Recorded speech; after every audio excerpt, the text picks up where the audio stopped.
What's going on, guys? It's Jimmy here. More growing concern for U.S. American troops in the country of Niger as the French embassy is attacked there.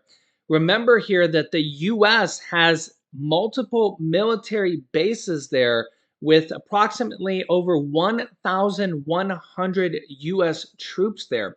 The government in Niger was just overthrown, and there is a lot of civil unrest there. You can see here in this photograph, literally thousands of people gathering in the streets, and it's getting a little bit crazy there, to say the least. Now they've attacked the French embassy. Will the U.S. embassy be next? And will this lead to a military type interaction? Will the U.S. have to step in there? Because of this coup, West African leaders are threatening military intervention if the previous president, who was thrown out because of this coup attempt, is not put back in. You can see here, West African governments give the Niger coup, the new leader who's there, at least temporarily, if they don't put the old president back into power, they're saying they're going to step in and have a potential war at place here. The Economic Community of West African States Regional Bloc demands that President Mohamed Bazoum be reinstated within a week, or else they will have to step in, potentially militarily. Yeah, and remember, there's 1,100 U.S. military troops there as well that could be caught in the middle, or who knows what will happen. The former colonial ruler France and the European Union have suspended security cooperation and financial aid to Niger following the coup, while the United States warned that its aid could also be at stake. The country of Niger gets about $2 billion a year, according to the World Bank. At an emergency summit in Niger, the 15-nation economic community of West African states, known as ECOWAS, the regional bloc demanded on Sunday that former President Bazoum, who was overthrown, most everybody has seen it as he's still the rightful president, be reinstated within a week. Otherwise, the bloc said it would take all measures to restore constitutional order, saying, quote, such measures may include the use of force for this effect, it said in a statement. This came as thousands of people waving Russian and Niger flags rallied outside the national parliament in a show of support for the military rulers that, potentially overthrew this. And they moved on to the French embassy shouting, quote, long live Putin and down with France. Some tried to storm the embassy but were dispersed with tear gas. A soldier standing in a pickup truck waved to the crowd, shouting, Russia, Russia, Russia, long live Niger's army, and Tiani, Tiani, Tiani. The demonstration was also intended to send a warning to ECOWAS not to intervene in the country. Some demonstrators headed for the embassy of the U.S. France condemned the assault on the embassy, warning it would retaliate if its citizens or interests were attacked, and said it would support all regional initiatives to restore order in Niger, saying, quote, should anyone attack French nationals, the army, diplomats, or French interests, they will see France respond in an immediate and interactable manner, the French presidency said. Some of these groups are also armed groups linked to ISIL and Al Qaeda, which is growing concern here as well.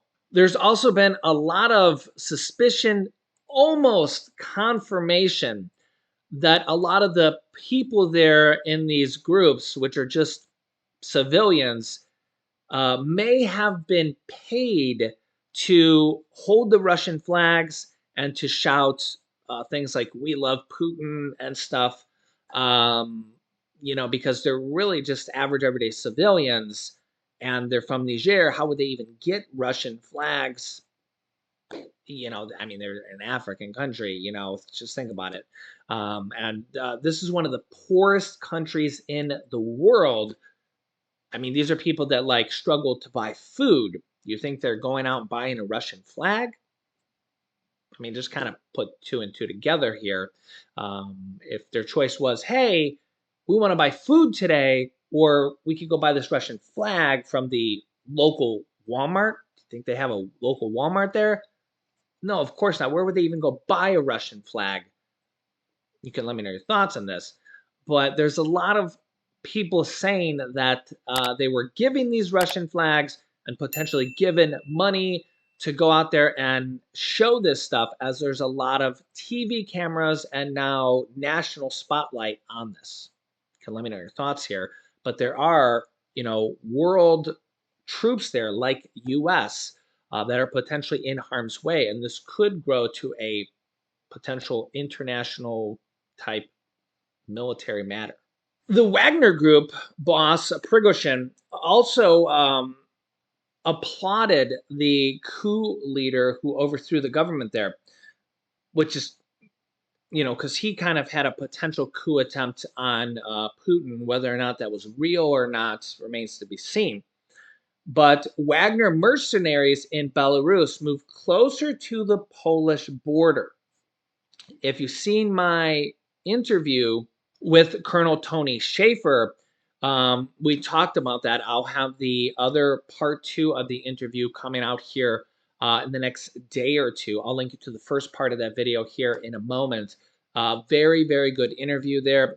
We talked about part of this, how much of that is real, how much of that is fake, and if Russia would actually attack Poland, which is part of NATO, and if they attack Poland, the US or NATO, all of NATO, would be required to step in and could be the start of World War III. But the technicalities of it and all of that stuff we discuss in that video, it's really, really good video. And I'll probably have him back on again, and maybe I'm going to be looking for some other guest speakers to be on my show here, because you get a lot of insight here from these guys that were intelligence in the military and still really talk to a lot of people that are in government, in the military branches, and have an insider view of a lot of these type of things. He thinks it's very, very possible that Putin would do this type of stuff. I was kind of shocked to think that Putin would actually attack Poland, even just this small strategic point, which you would kind of think, why on earth, who even cares about one little strategic point inside the border of Poland? But to think that Putin would even do something like that, would even have the balls to do something like that, which could potentially start World War III. And you got to think that Putin and Russia has their handful with Ukraine alone right now. I mean, think about it. We're coming up on a year and a half right now, and they're still fighting in Ukraine. They surely haven't taken over Ukraine, which they really thought at the beginning of the war they would. They thought that they would go in there, plow it over, and a month later Ukraine would surrender. It would be over and done with in a month. Surely that hasn't happened. And now Putin's potentially thinking on taking on Poland, which is part of all of NATO. 32 countries now that Finland and Sweden are in there.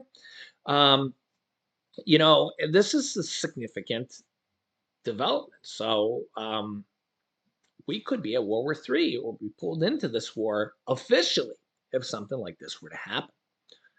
Yeah, so let me know your thoughts here on this. If you haven't watched that video with Colonel Tony Schaefer here, I'll link you to that video now. If you haven't yet, subscribe down below. Click the bell icon. We'll be having that part 2 with Colonel Tony Schaefer here in the next day or two. And thanks for watching, guys. Don't forget to like and subscribe. Click here to watch that video with Lieutenant Colonel Tony Schaefer. Very good video. Probably one of the best videos I've had in a while. Thanks for watching, guys. Click on this video here next, and I will see you guys in the next video.